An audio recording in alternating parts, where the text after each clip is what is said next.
Que coisa linda, parabéns, amadas, lindas do Senhor, princesas, diga, restauradas, para um tempo como este.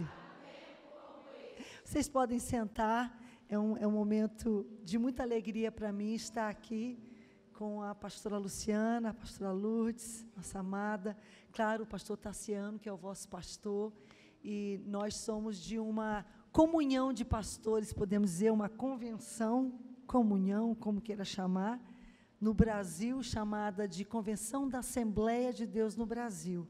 Nesse momento, meu esposo está à frente da CADB, e é muito bom ter essa comunhão, de norte a sul, leste a oeste. De repente, não sei se a gente, né, todo mundo, a gente sabe quem é todo mundo aqui, eu me chamo Rebeca, meu esposo é o pastor Samuel, e nós estamos em Belém do Pará, há 22 anos. Belém do Pará tem a igreja mãe da Assembleia de Deus no Brasil. Foi nessa igreja que tudo começou no nosso Brasil, através de 2 homens simples. Um deles, quer dizer, ambos tinham um chamado, né? Mas um se preparou para ser pastor, foi para o seminário, ele se chamava Gunnar Wingren. O outro era um soldador, um operário, mas que tinha também a chamada de Deus sobre a vida dele. E ele se chamava Daniel Berg. Obedeceu o chamado de Deus, a mão de Deus, eles saíram da Suécia, foram para os Estados Unidos, já evangélicos, servindo a Deus, e lá foram alcançados pela mensagem pentecostal. Foram batizados, portanto, no Espírito Santo. E receberam por uma palavra profética, uma noite, um chamado para ir para um lugar chamado Pará. Como eles nunca tinham ouvido falar, anotaram o nome, e no outro dia foram na biblioteca pública para descobrir onde era o Pará. Mas Deus sabia direitinho onde era o Pará. E esses homens, cheios de fé, partiram sem dinheiro, sem quem os sustentasse, não que fossem irresponsáveis, mas não conseguiram. Tentaram visitar igrejas e tal, mas... E tudo isso nos ensina muita coisa, irmãs, porque hoje eu vou falar sobre o extraordinário de Deus. E o extraordinário de Deus é exatamente isso, o extraordinário de Deus. Muitas vezes nós temos o nosso padrão, o nosso ideal daquilo que seja extraordinário, mas Deus, Ele tinha um plano extraordinário. Aparentemente não era extraordinário coisa nenhuma, ninguém deu muita bola, mas eles saíram sozinhos, sem sustento, chegaram a Nova York. Quando chegaram em Nova York, todo o dinheiro que eles tinham, eles deram em oferta numa igreja que foi feito um apelo para missões.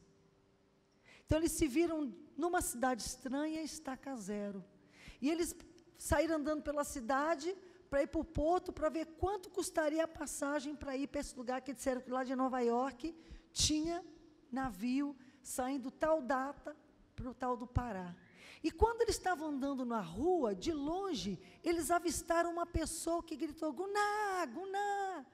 E eles viraram, Nova York, eles moravam em Indiana, que é lá no meio dos Estados Unidos, mas havia um homem que Deus havia dito para ele, vai no correio e manda, eu não sei naquela época quanto é, mas se não me engano, tipo assim, $100, que naquele tempo era muito dinheiro. Manda $100 para o Gunnar Wingren. Mas, cara, quando eu estou andando na rua, está aqui, eu vim para botar no correio, eu encontrei com você pessoalmente, está aqui o dinheiro. E com aquele dinheiro, eles compraram a passagem e foram para Belém. Chegaram em novembro de 1910. A Assembleia de Deus da qual todos vocês fazem parte, de repente alguém diz que vocês não são, né? Mas vocês são sim. Fazem parte? Pois é. Ela foi fundada no dia 18 de junho de 1911. Então, daqui 2 anos, 1921, a Assembleia de Deus no Brasil fará 110 anos. E que alegria, então, nós estarmos lá, de mãos dadas com vocês aqui, vendo Deus nesses 110 anos. Então, atrás, e ainda hoje, Lourdes, operando o seu extraordinário, através da sua igreja, que somos nós, portanto, através de cada uma de vocês. Eu gostaria, antes de prosseguir, além de agradecer aos amados irmãos, de apresentar para vocês os meus netos. Sabe como é vó, né? Vó é muito babona. Esse ano, irmãs, mas assim, eu não posso me gloriar de nada, porque não sou eu que fiz os netos, quem fez foi Deus e os meus filhos. Eu tenho 3 filhos. O Felipe, que é o mais velho, tem 37 anos. O André, que tem 36, que acabou de fazer 36. E a Tereza, que tem 30. Vai fazer 31 agora em novembro. E neste ano, todos 3 me deram um neto. Eu tinha 5 netos. Lá em cima à esquerda está a mais velha, que é a Sara, filha. Pronto, os 3 de cima são filhos do meu filho mais velho, que são a Sara, o Samuelzinho e o João Lucas. Os 3 de baixo são filhos do meu filho André. Os de cima são do Felipe e da Luana, os de baixo são do André e da Naná, que são a Bela, o Andrezinho e o Romeu. E as 2 menininhas da ponta são as filhas da minha filha, Tereza Raquel. Se chamam Ruth e Serena. Nesse ano, nasceu em janeiro, essa de baixo, essa simpatia chamada Serena, sorridente, que está com 9 meses agora, e lá, do lado dela, com o chapeuzinho na cabeça, está o Romeu, que nasceu dia 30 de agosto, e acima dele o João Lucas, que nasceu agora dia 25 de setembro. Ontem, ele fez 1 mês. Deus é ou não é extraordinário? Ele faz, não é verdade? Vamos agora refletir juntas na palavra. Eu quero convidá-las a abrir as suas Bíblias no livro de 2 Coríntios, a epístola, melhor dizendo, de Paulo à igreja em Corinto.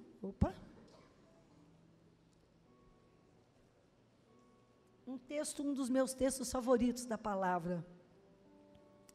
2 Coríntios 4, o verso 7. Temos, porém, este tesouro em vasos de barro, para que a excelência do poder seja de Deus e não de nós. Diga comigo. Temos, porém, este tesouro em vasos de barro, para que a excelência do poder seja de Deus e não de nós. O que esse texto está dizendo? Ele está dizendo que existe um tesouro, e tem muitas formas que a gente pode guardar um tesouro. Hoje, geralmente, a gente guarda num cofre. As pessoas não tinham cofres antigamente. Então, ler esse texto para elas fazia todo sentido. Elas guardavam tesouros em vasos de barro. Escondia, tampava, botava lá um lugar, a pessoa olhava, não sabia o que estava dentro, mas podia haver ali um tesouro. E Paulo faz analogia com uma figura que é muito familiar, que é essa para aquele tempo, hoje nem tanto, por isso que eu estou explicando. Mas, o que ele quer dizer aqui? Que o tesouro, o extraordinário, é Deus. E que nós somos como que um vaso de barro, e Ele escolheu habitar em nós. Só que nós somos o vaso, portanto, o templo onde Ele habita. Mas nós somos vasos de barro. Não é para nos humilhar, gente. Não. É porque a gente não aguenta ser outra coisa que não barro. Para que a excelência seja dEle e não de nós. Todas nós almejamos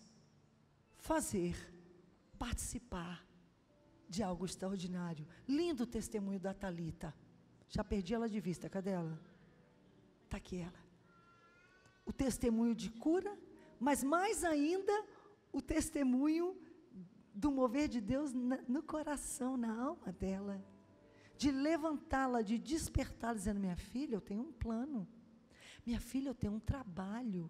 Minha filha, eu tenho algo especial para ti.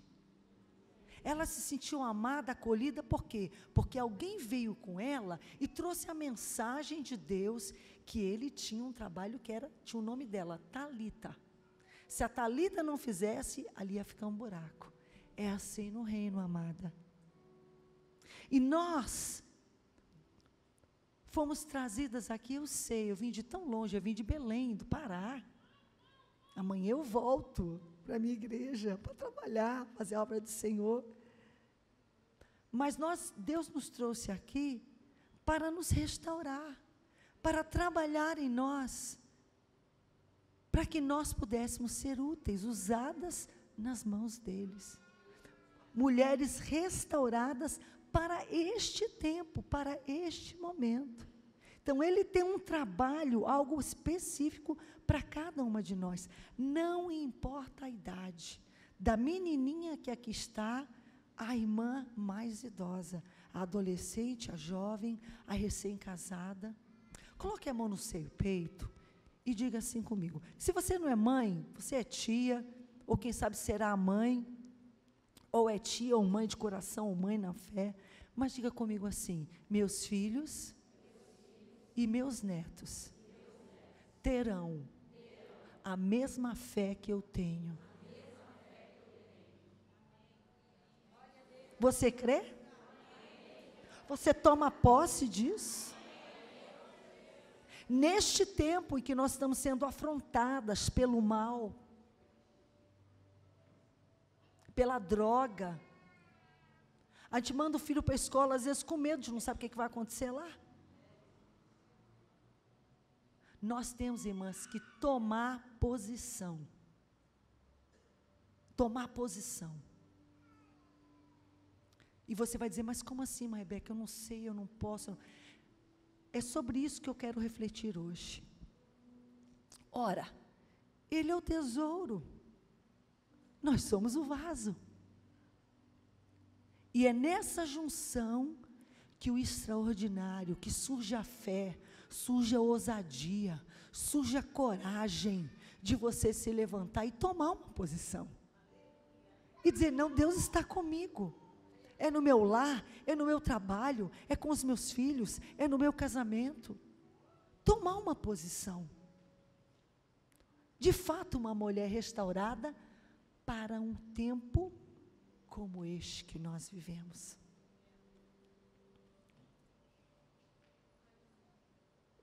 O extraordinário, desculpa eu estar bebendo tanta água, ela sabe, eu estou com uma garganta assim, então de vez em quando vou bebendo para hidratar, para aliviar. O extraordinário de Deus, irmãos, é esse tesouro. E ele tem um valor incontável.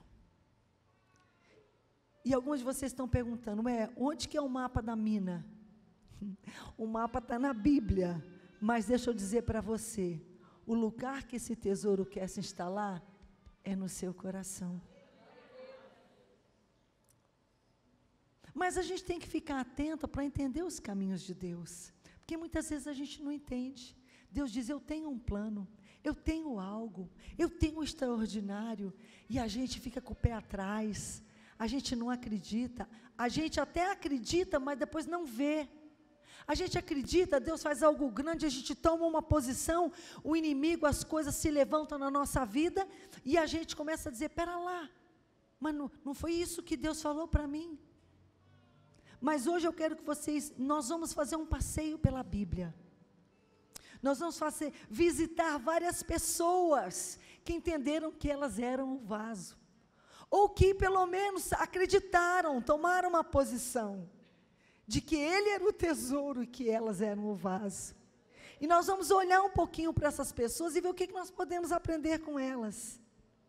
Mas tem um detalhe, a gente tem que estar atento para algumas coisas, alguns segredos, e eu vou orar que o Espírito Santo esteja colocando essas palavras na sua mente, no seu coração, para que mais tarde, quando você deitar a cabeça no seu travesseiro, quando você estiver em casa ali cortando teu tomatinho, a tua cebola, quando você estiver passando condicionador no cabelo, no chuveiro, quando você estiver passando roupa, quando você estiver dirigindo, sabe aquela hora que você com o secador, que a tua cabeça começa a zanzar, que você venha, esse pensamento venha, tchum, na tua cabeça, que ele vai trazer de volta, para que gere frutos na sua vida.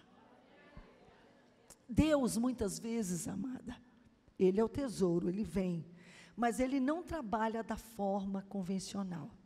Na verdade, via de regra, se a gente olha na Bíblia, ele trabalha ao contrário. Quer viver? O que a Bíblia diz? Tem que morrer. Quer ganhar? Tem que perder. Quer subir? Quer ser grande? Quer ter controle? Entrega o controle para ele. Quer ser o primeiro? Estão percebendo isso? Coisas extraordinárias, geralmente com Deus, portanto, não são coisas grandes, são coisas pequenas. Mas o mundo não pensa assim. O mundo só quer o grande, só quer o magnífico. E está perdendo a carona, perdeu o sentido. Fique atento, porque o mundo despreza, mas Deus está dizendo comigo mesmo, não olha para o tamanho não, porque quando eu venho, pode ser grande, pode ser pequeno, quando eu faço, o extraordinário vai acontecer. É um paradoxo, de certo modo, mas quando a gente olha na Bíblia, como eu falei, agora há pouco, conhecendo esses personagens, a gente vai encontrar tudo quanto é tipo de gente, com tudo quanto é tipo de característica assim, que a gente pode imaginar, mas a gente vê Deus trabalhando extraordinário na vida de cada um deles. E quer saber de uma coisa, irmãs? Quando eu olho para alguns casos na Bíblia, não só eu estranho as pessoas que Deus escolheu, mas o caminho, muitas vezes, que Ele escolhe. Quer ver? Vou dar um exemplo para vocês. Vamos pegar duas pessoas que são mais ou menos da mesma época, foram chamadas praticamente com a mesma idade, mas Deus fez algo assim completamente ao contrário, diferente com os dois. Existia um garoto chamado José. José pertencia a uma família de Deus. E ele tinha sonhos. Ele não era um menino muito prudente, afinal era só um menino. Ele contava os sonhos para os irmãos dele, e esses sonhos suscitaram ódio, ira dos seus irmãos, inveja. E o pai dele amava muito ele, a ponto de esses irmãos... Irmãs, para pensar, a gente lê a história, a gente já acostumou, mas como é que você se reagiria hoje, se saísse no jornal, na televisão, uma notícia de irmãos que fizeram tráfico humano, vendendo o seu irmão para ser um escravo, sei lá, na Coreia do Norte, um país fechado, longe. Está entendendo? Se alguém descobrisse que irmãos venderam o irmão dele, é terrível isso. Que miséria, que horror. Mas Deus tinha um plano. Ele pegou um garotinho lá dos Cafundó da Judéia, e onde que ele levou esse menino? Onde que ele levou José? Para a alta corte do Egito. Mas o interessante foi como Deus levou ele. Não, ele vai para o Egito, então vamos conseguir uma bolsa de estudo em Alexandria, para ele ir para a melhor universidade. Ora, se ele vai chegar na corte do rei, ele tem que estudar, ele tem que entrar pela porta à frente. Irmãs, quando Deus quer trabalhar, o inimigo pode se levantar, tudo pode vir contra, mas o propósito, o extraordinário de Deus será efetuado. Finalmente ele conseguiu chegar no Egito, foi comprado pelo Potifar. Potifar gostou do rapaz, investiu nele, ensinou, e o rapaz era inteligente, pegava tudo. O que aconteceu com José? Tudo na casa de Potifar, só que daí lá vem a mulher de Potifar, queria dar em cima de José.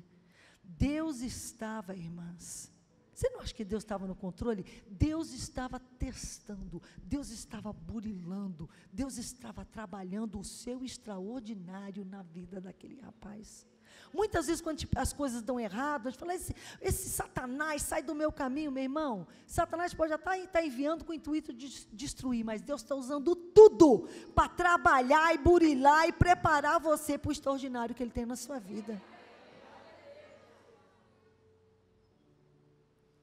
Ele foi parar onde? Na cadeia. E lá, minha irmã, você ficar na cadeia injustamente, já tinha sido vendido injustamente, depois comprado como escravo, depois se tornou uma pessoa de confiança da família, depois na cadeia de novo, mofou lá um monte de anos, mas Deus estava trabalhando o extraordinário, e Deus colocou ele onde? Ele era o segundo homem do Egito, acima dele só Faraó. Deus tirou um garoto lá do buraco e colocou ele aqui em cima.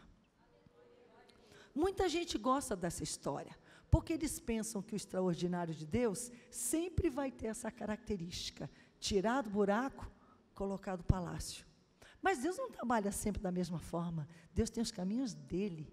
Teve um outro menino que viveu uns 400 anos antes de José. Aliás, 400 anos depois de José. Perdão, antes não, depois. O nome dele era Moisés. Ele também veio de uma família temente, uma família muito, muito pobre, mas Deus fez o contrário. Deus pegou José e colocou ele onde? No palácio. Lá ele foi educado, lá ele foi preparado. Esse sim foi para Alexandria, fez a universidade, fez tudo. Tudo lá por cima. O melhor, vestiu o melhor, comeu o melhor, estudou o melhor, toda a sabedoria, a maior. O Egito, naquele tempo, era o país mais, era o equivalente hoje aos Estados Unidos, ou a Alemanha, era. Então, ele foi para Harvard, para Princeton, era uma universidade dessa, famosa. Mas Deus tinha um plano extraordinário para a vida de Moisés. E depois de 40 anos no palácio, Deus tirou ele de lá e levou ele 40 anos, para onde? Para o deserto. Misericórdia, irmã, para trás de mim. Deus estava. Irmãs, nós temos uma mania. Como é que eu vou usar a palavra? Não queria usar a palavra, mas é a palavra que eu vou usar. Mundana. Uma influência do mundo na nossa cabeça. De ver as coisas de uma forma que a gente não está atento para essa dinâmica, para esse mover, para este trabalhar de Deus. Depois de 40 anos na universidade de Deus, no deserto, Moisés estava começando então a ficar pronto para o extraordinário de Deus que Deus tinha para ele. Nada menos, nada mais do que libertar o povo de Israel das mãos de Faraó. Quando eu casei com Samuel, 1981, julho, nos anos anteriores a isso, meus pais são missionários, então eu fui estudar na América, de onde meus pais, a missão deles era. E eu fiz seminário, estudei, era a minha chamada, eu tinha chamado, Samuel também, eu já namorava com ele. Meus pais, assim, permitiram, eles achavam que não ia dar muita coisa, porque eu ia para outro, mas que nada, Deus tinha um propósito, Deus tinha um extraordinário, Deus tinha ali um mistério. E nós ficamos boa parte desse tempo, especialmente quando a gente estava de férias, morando na casa de uma tia. Meus pais estavam aqui no Brasil, como missionários, então a gente ficava com parentes lá, e depois na escola bíblica, no internato. E essa tia nos ajudou muito, porque ela era muito bem financeiramente. Uma mansão, uma casa linda, o marido dela é um empresário muito bem sucedido, um homem crente, mas um homem muito materialista. E ele dizia assim, mas Rebeca, você vai voltar para o Brasil? Teu pai e tua mãe já deram a vida no Brasil, minha filha. Você tem que vir ficar na América, ganhar dinheiro, ser feliz. Falei, mas titia, eu sou feliz, eu tenho um chamado. Casei com Samuel, daí eu me lembro quando a gente tinha 5 anos de casado, mais ou menos, eu voltei na América, levou 5 anos para eu conseguir voltar. E eu voltei, na verdade o Samuel foi para estudar inglês, conseguiu uma bolsa para estudar inglês, e nós fomos, e esses tios então nos acolheram na casa deles, nós ficamos 3 meses, na casa justamente desse tio, e eles amaram o Samuel, mas daí ainda mais que o meu tio ficou muito empolgado, porque o Samuel, além de ser pastor e estar no seminário, aquela época tinha acabado de terminar o curso de Direito, o pastor Samuel fez o curso de Direito, então para ele falou, esse é um rapaz inteligente. Irmãs, ele buzinou no ouvido da gente aquele período todo, que era uma perda de tempo, que a gente estava, meus filhos iam ser criados com os índios, que eu tinha que sair da Amazônia, que onde já se viu, que, sabe assim, aquela coisa. Mas sabe o que ele não estava entendendo? Porque para ele, eu tinha saído do palácio, para onde? Para o deserto. Mas, irmãs, e você fala, não, isso não é de Deus não, irmã Rebeca. Quem disse que não é de Deus? Não tenha medo do extraordinário, minha irmã. Porque o extraordinário, a alegria, a satisfação, a conquista de fazer a obra de Deus, não é onde você está, o que você tem, onde você mora. É ver o extraordinário de Deus acontecer na sua vida. Então, coitadinha, ele chama, coitada da Rebeca, coitada de mim, glória a Deus. Eu fui para o Amazonas experimentar o extraordinário de Deus na minha vida. Lá nasceu a Boas Novas, lá nasceu os projetos missionários de Angola, Timor-Leste, Moçambique. Lá nasceram tantas coisas maravilhosas que só Deus poderia fazer. Eu pude experimentar o extraordinário de Deus. Irmãs, Deus não trabalha de um jeito só. Ele pega um do deserto e bota no palácio para fazer o quê? O extraordinário dele. Mas ele não tem cerimônia de pegar um lá do palácio e levar para o deserto para fazer também o extraordinário dele. Nós temos esse padrão de que o extraordinário é de um jeito, não pense assim. Lembra que eu falei das pessoas da Bíblia, que a gente, vamos olhar algumas delas. Porque os caminhos de Deus, eles não são os nossos caminhos. Quer ver uma coisa?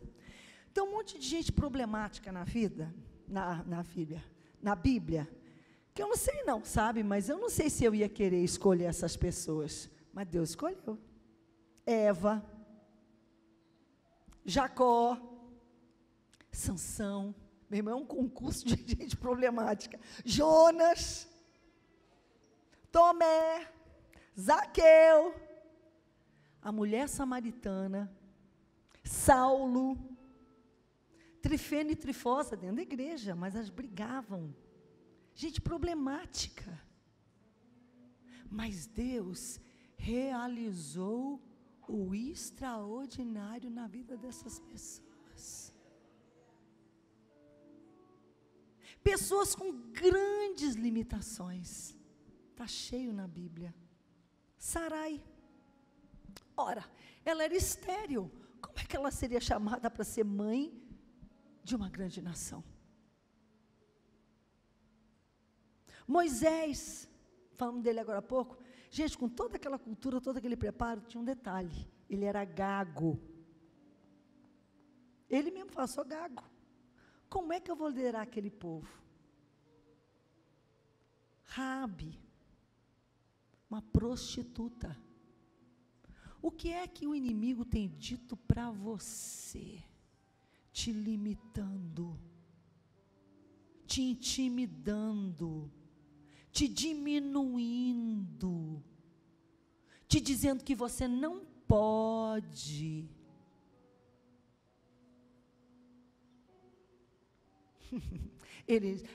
O inimigo, ele vai tentar, ele é covarde, ele fica. Mas quando Deus tem um plano, um detalhe, mas você vai dar ouvido para quem? Porque a escolha é nossa, a escolha é tua. Rabi era uma prostituta, e Deus escolheu ela para a linhagem de Davi, e depois do próprio Jesus. Gideão era medroso, Samuel era uma criança. Limitações. Você fala, não, ele não imagina que ele vai ser. Irmãos, ele foi o último juiz e o primeiro profeta de Israel. Foi um grande homem. Mas ele era uma criança quando Deus chamou. Existem aquelas também que são comuns demais. Noé. Noé, coitado, construiu uma arca, pregou. Ninguém acreditou nele. Ah, irmã, eu não levo jeito não para pregar, irmã. Eu não tenho a oratória, eu não tenho o dom. Irmãs, Deus não está perguntando nada. Você simplesmente faça o que Ele te manda fazer. Não dê desculpa. Agora há pouco, a música estava cantando de Jael. Quem era Jael? É interessante que, num contexto de guerra, naquele momento parece que Deus resolveu honrar as mulheres, né? Ele levantou Débora, que era a juíza. Ela não precisava ser a comandante do exército. O comandante do exército era Baraque, era um homem. Mas ele falou, não vou se você não for. Ela teve que ir para a guerra. Mas quem é que matou Cícera, que era o comandante do exército inimigo? Uma moradora de tenda, uma mulher simples, provavelmente sem estudo, não lia, não escrevia. Débora não, ela era toda. Mas a honra da vitória foi dada a quem?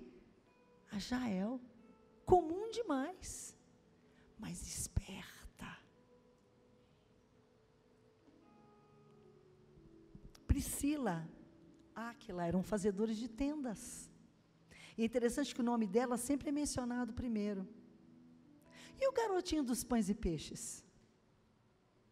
Jesus fez o milagre, mas ele precisou dos pães e dos peixes daquele garotinho.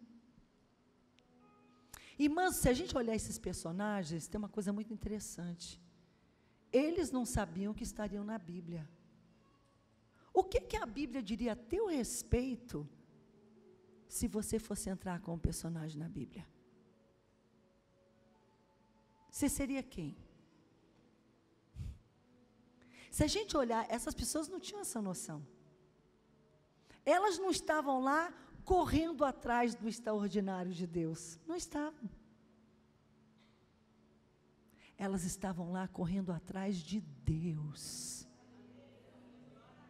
Hoje nós temos muito esse foco no extraordinário. E às vezes eu não vou nem estar pregando, mas eu estou pregando para a gente entender que o foco não é onde a gente pensa que está. Que não é como quer ganhar, está disposto a abrir mão. Não é grande, é pequeno, é nas pequenas coisas. E quando a gente quer mesmo, não adianta correr atrás do extraordinário. Tem que correr atrás dele. De Deus. Pessoas problemáticas, pessoas com grandes limitações, pessoas comuns demais. Para pensar um pouquinho, quem é que você escolheria? Quem é um personagem favorito teu da Bíblia? Pode dizer, vai dizendo aí alguns. Bem, Esther já está aqui, né? Quem mais? Falei agora há pouco da Débora. Quem mais?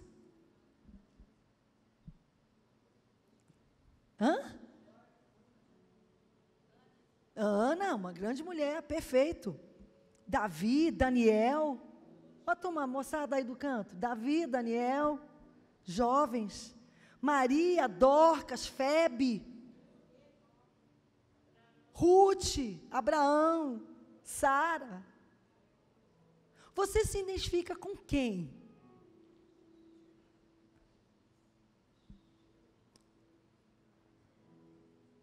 Quer ver um personagem muito importante para a gente se identificar? Com Jesus. Mas como é que ele era? Ah, não, irmã, agora que eu estou conhecendo melhor, eu não sei se eu quero ser Jesus, né? Você vê como o nosso extraordinário, por quê? Porque Jesus não tinha onde reclinar a cabeça. Jesus foi perseguido, maltratado, julgado injustamente e crucificado.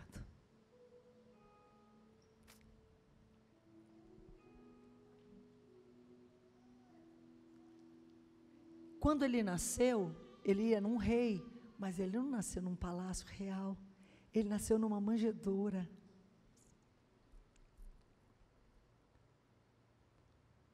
Por que eu estou dizendo tudo isso, gente, esses detalhes? Porque todos esses detalhes, tipicamente, são coisas que a gente usa como desculpa para Deus, da gente não conseguir fazer as coisas que, de repente, a gente sente que Ele está pedindo ou chamando de nós.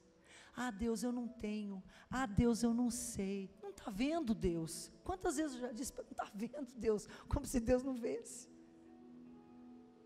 Que eu não tenho, eu não sei, eu não sou. E, no entanto, o doce Espírito de Deus está dizendo, minha filha, eu estou aqui te restaurando para um momento como este. Nós temos esse tesouro em vasos de barro, para mostrar que o poder, agora está entendendo?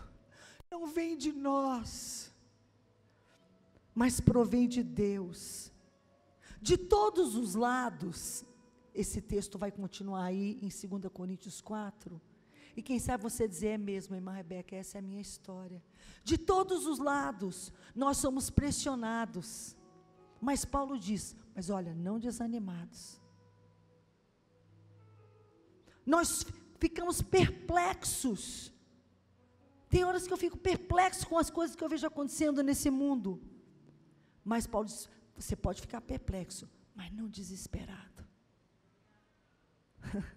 Somos perseguidos, mas não abandonados, abatidos, mas não destruídos. Trazemos sempre em nosso corpo o morrer de Jesus, para que a vida, vocês estão vendo, todo o tempo, o contrário, a gente é não, mas não é, por quê? Porque quando Deus está conosco, vai vir a perplexidade, vai vir a perseguição, vai vir, mas nós vamos ficar de pés. Por isso não desanimamos, diz o verso 16, embora exteriormente estejamos a desgastar-nos, interiormente estamos sendo renovados, estamos sendo restaurados. Assim, fixamos os nossos olhos, não naquilo que se vê, mas naquilo que não se vê. Pois o que se vê é transitório, mas o que não se vê é eterno. Deixa eu explicar para você o que é transitório. Porque hoje o mundo nos chama, nos hipnotiza, para que a gente fixe o nosso foco no transitório, no efêmero, no terreno. E Deus está dizendo, não é ali, não é no transitório. Eu quero que você foque a sua atenção e coloque os seus olhos sobre o eterno. Ah, mas eu não vejo o eterno. Mas você convive com o efêmero e o eterno, o transitório, o tempo todo. Quer ver uma coisa?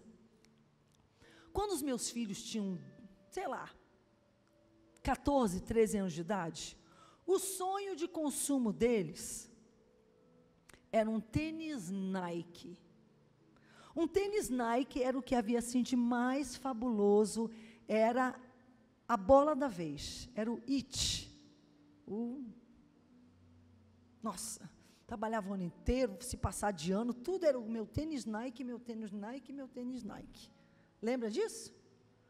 Então, mamãe trabalhou, lutou, bababá. Irmãs, quanto vale um tênis Nike hoje? Qualquer feira, qualquer sapato, qualquer buraco que você vai, tem um. O que os jovens de hoje querem? Deixa eles responderem. O que é a bola da vez agora? O que toda a pessoa de 13, 14 anos quer hoje? Hã?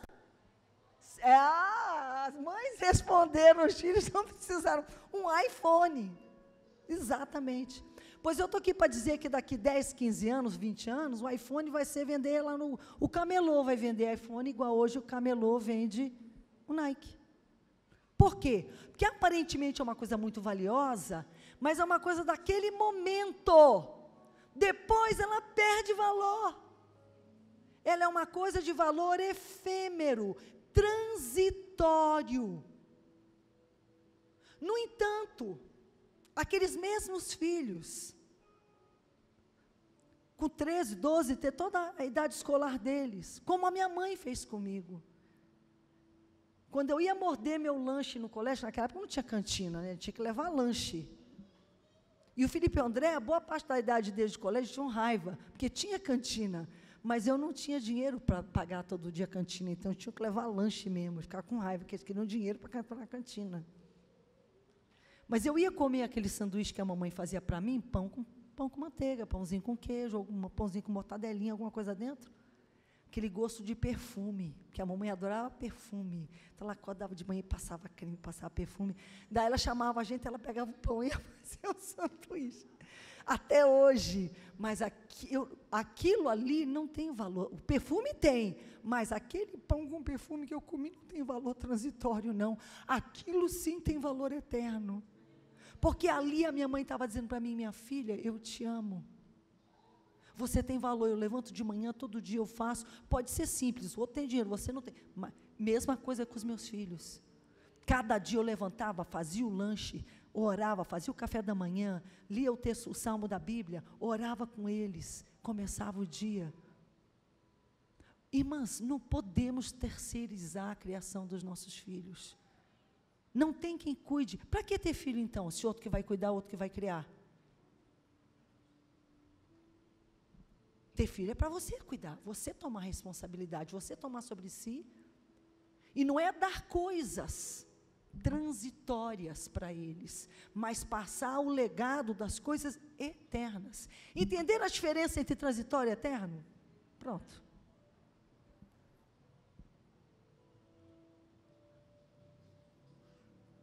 Assim fixamos os olhos, verso 18 do capítulo 4 de 2 Coríntios. Assim fixamos os olhos não naquilo que se vê, mas do que não se vê, pois o que se vê é transitório.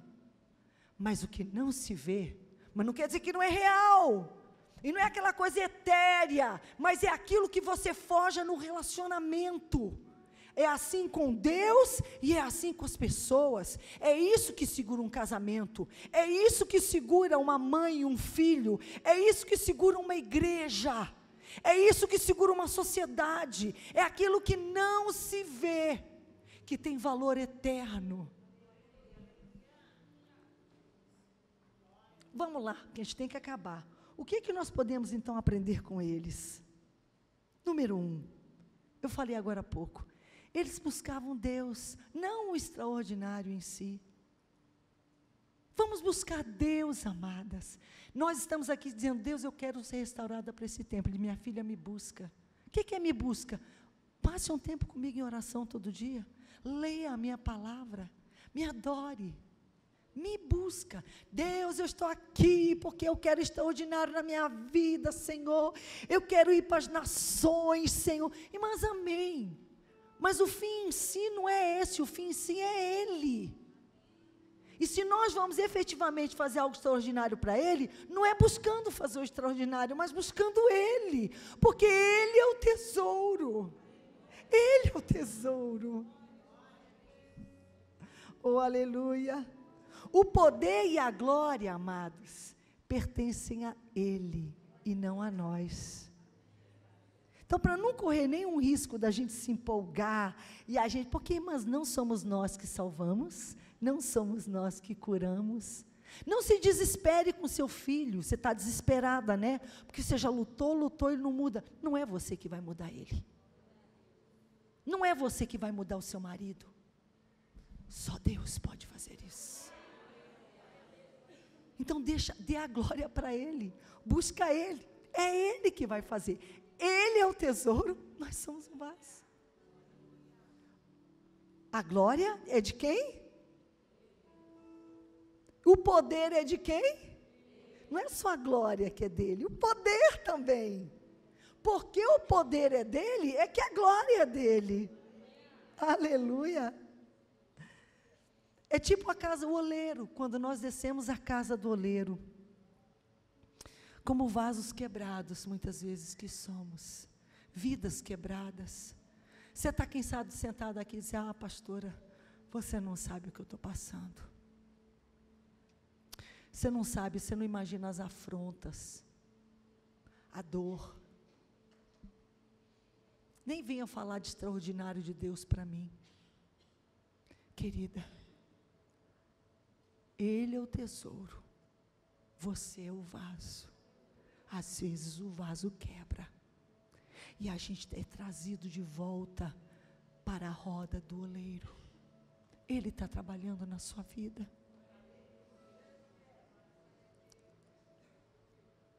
Não é o fim. Desanimados, perplexos, cansados, chorando.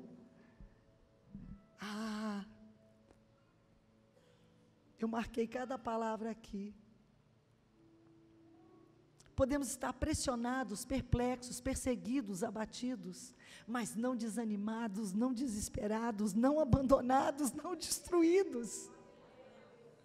É vaso de barro mesmo. Por quê? Porque o poder e a glória são dele. Então calma, quem vai fazer a obra é Ele. Você vai viver o extraordinário de Deus. Tome posse, diga: eu vou viver o extraordinário de Deus. Eu vou ver o extraordinário de Deus na vida do meu filho, da minha filha, do meu esposo, no meu lar, no meu trabalho. Esteja em pé. Número 3. O que a gente vê nesse texto? Primeiro a gente viu que, em tudo que a gente estudou, que eles estavam buscando Deus, não o extraordinário. E entendiam que o poder era dele e, portanto, a glória também. Ora, se aqui está dizendo que a gente fica pressionado, mas a gente não desanima. A gente fica perplexo, mas a gente não desespera. A gente se sente, se vê perseguido, mas a gente descobre que a gente não é abandonado. Se sente tão abatido, mas não destruído. Essa antítese, esse vai e volta, fala, sabe do quê? De não desistir. Não desista. O segredo da tua vitória, o segredo de você conhecer e viver o extraordinário de Deus, é não desistir. Não desista. Não tire a mão do arado. Não pare de lutar. Não pare de orar. Não pare de adorar. Não saia de onde Deus te plantou. Não reclame. Não desista. E por fim, não despreze as pequenas coisas. Irmãs, para pensar comigo. Já que Deus dá tanta importância para gente pequena e coisas pequenas, não está na hora da gente aprender também a fazer isso? Ora, se Ele me usa, por que Ele não vai usar você?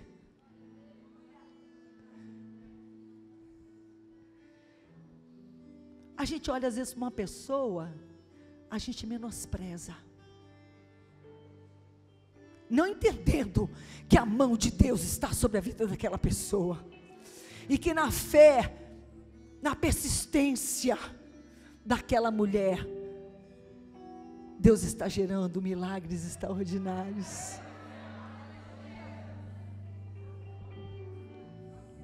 Nosso mundo despreza as coisas pequenas, mas Deus trabalha com as coisas pequenas.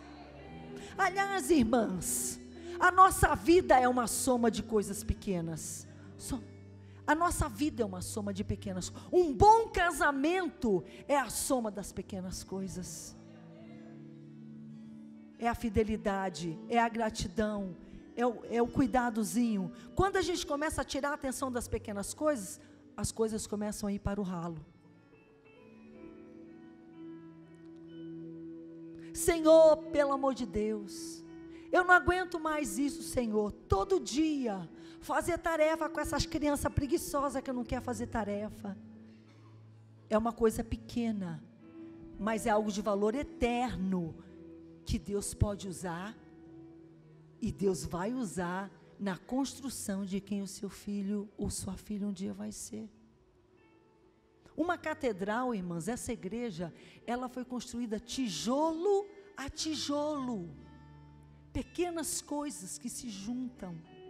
Você acha a tua vida tão pequena, tão... Deus está construindo o extraordinário. Não despreze, não despreze, não despreze. Diga comigo, poder extraordinário para uma missão extraordinária. Isso nos faz mulheres extraordinárias. O poder é dele, a missão é dele, mas ele quer usar é você. Ora, então quem te mandou largar a rede? Quem mandou você parar? De onde que você tirou a ideia que você podia desistir? Não, não vou mais, não quero mais, não aguento mais. Um dia amanheceu, e homens cansados de pescar, de labutar. A gente vê duas histórias na Bíblia que narram essa exata circunstância. Uma delas durante a vida de Jesus, que é essa cantada na música. Mas quando os discípulos, quando Jesus ascendeu, quando Jesus morreu, os discípulos ficaram atordoados. Jesus tinha aparecido para eles, mas não deu assim uma instrução mais específica. E a Bíblia fala que eles fizeram o quê? Que eles voltaram para Galileia. Foram lá desembaraçar as redes velhas deles. Onde é que você está nessa história? Foram lá desembaraçar as redes, emendar os rasgos, para voltar a pescar.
mandou você parar.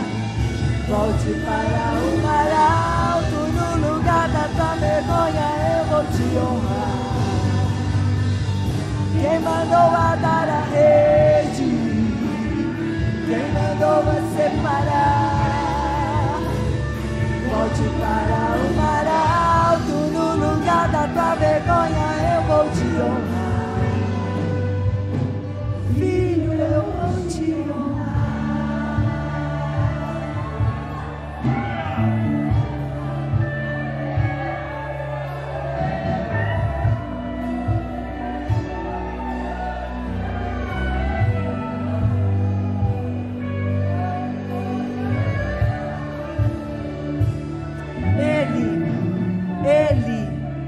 Ele é o tesouro. Nós somos o vales. Eu queria fazer uma pergunta antes de encerrar essa noite. Tem alguém aqui essa noite que foi convidado e você foi tocada pelo que você ouviu? Quem sabe assim, você não é tão familiarizada com a Bíblia e algumas dessas pessoas você nunca nem ouviu falar. Ou quem sabe você está bem familiarizado, foi criado na igreja, mas nesse momento você está distante de Deus. E você precisa, você entendeu que você precisa estar perto dele, porque ele é o tesouro. E sem ele, a gente não vai a lugar nenhum. E hoje você gostaria de fazer um propósito, firmar um compromisso com ele.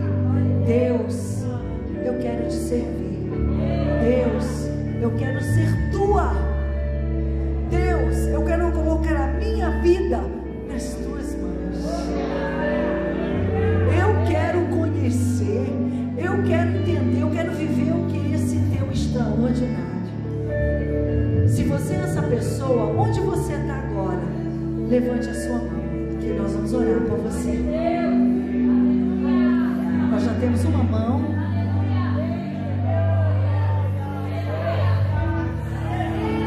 Mais outra mão. Outra mão. São pessoas que estão aceitando Jesus, ou estão renovando um compromisso com Ele, ou estão, mesmo estando na casa do Pai, então tipo Jonas. Deus mandou ir para cá, eles vão para o lado de lá. E Deus dizendo, está na hora de voltar. Está na hora de voltar. Você pode fazer duas coisas agora. Você pode ficar aí, que as pessoas ao teu redor viram você levantar a mão e elas vão orar por você aí. Ou se você quiser, você pode vir aqui, voltar, e eu vou orar por você. Vou te abraçar e juntos nós vamos orar. Você que escolhe. Então se você quiser, então pode vir. Pode vir aqui na frente.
vieram, vocês estão identificando elas? Tem mais uma, opa.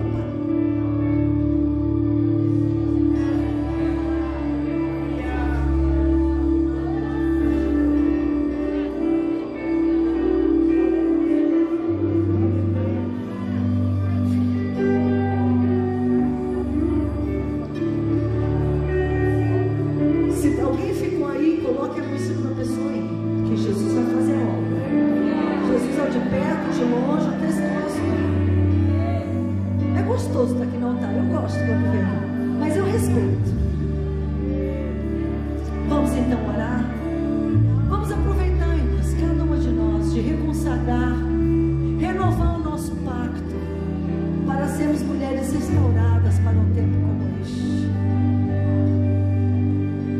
As jovens, as meninas, as crianças, as adolescentes, as solteiras, as casadas, as idosas, as viúvas, as divorciadas, não interessa. Todo mundo. Vamos orar? Coloque a mão no coração e juntas com elas, vamos todas fazer essa oração de confissão, tá certo?